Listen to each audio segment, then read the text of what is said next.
Welcome to fucking Boondockin' with Sean, Desert Edition. And first stop is Joshua Tree National Park, and that's the last time you'll see Wifey Poo clean and hydrated for the next 9 days. And, well, I look like I'm always fucking dirty, so fuck it.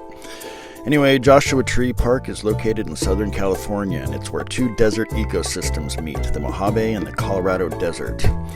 And Joshua trees themselves are some like Dr. Seuss looking shit. Their actual name is Yucca brevifolia, but the Mormons migrating out here named them Joshua Tree because, you know, that's just what fucking people do. We slap labels on shit that are familiar and relate to us.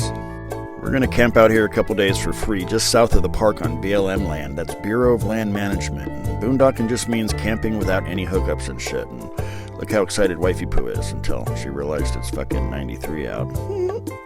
Anywho, there were a bunch of unmarked roads out here, and we drove way past the last camper we saw, and when we generally get to a spot with no one in sight, we park. And in this case, we drove until we found a big-ass creosote bush to camp next to. If you find any shade in the desert, capitalize on that shit, seriously. So, here we are for the next 2 days. We also make sure to be pointed east so our solar panels get southerly sun. Now, a person may come all the fucking way out here and naturally think, well, shit, now what? Shouldn't I be hiking or riding a bike or some such adventurous shit? Well, the answer to that is probably no. Not unless you want to take a desert dirt nap. It takes a couple days to acclimate to the desert's heat and low humidity, and get ready for some gnarly boogers out here, too. Just saying. And apparently when I'm in the desert, my beard turns into hair tentacles that reach westward as if longing for the sea. But fuck you, beard. Spent enough time by the DMC. But anyway, here's our trailer. It's a GeoPro 20 BHS solar, kind of off-roady rig, if you give a shit. And there's no AC on solar. And are you hot, dear?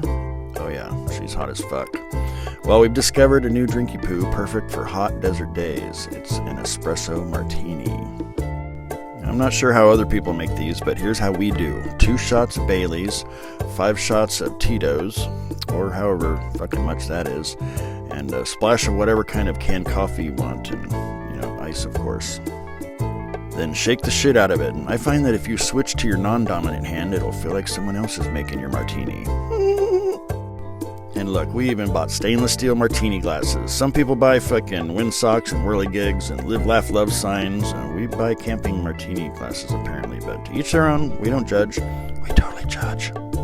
Well, there you go. Next order of business, begin desert acclimation. If you want to relax, don't fucking overplan a vacation with schedules and lines and stress and shit. Just go to the desert in the summer because the desert demands that you relax and lay low. The desert forces you into her cycle.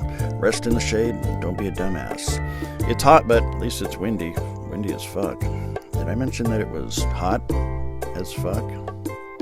When you're in a new ecosystem, look around and see how the ecosystem do, like this big-ass creosote bush. There's no water this time of year, so it determines what's important. Apparently its bloom is more urgent than growing leaves at the moment.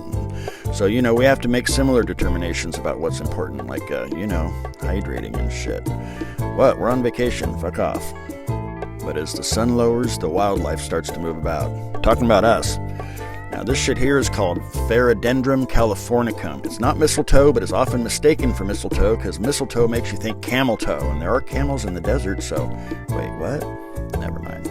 I know. That little flower there is called LPJ, little purple job.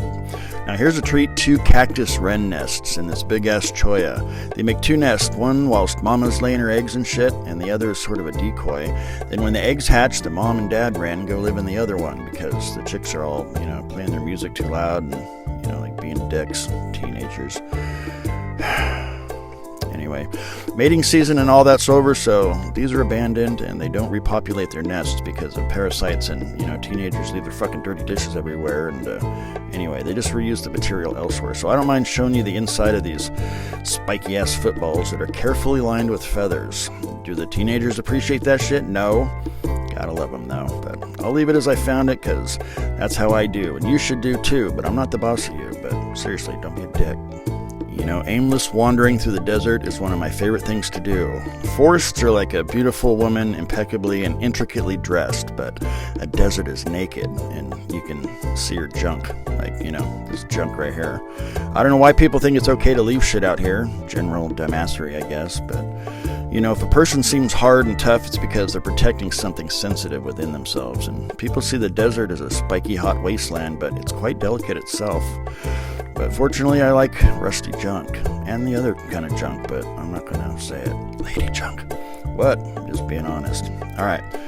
What were we talking about? Oh, yeah, boobs. I mean, junk. Anyway, yeah, I'm taking that, and I don't know how those rocks got in there. Weird. I think we'll take this old winch, too. Just doing our part.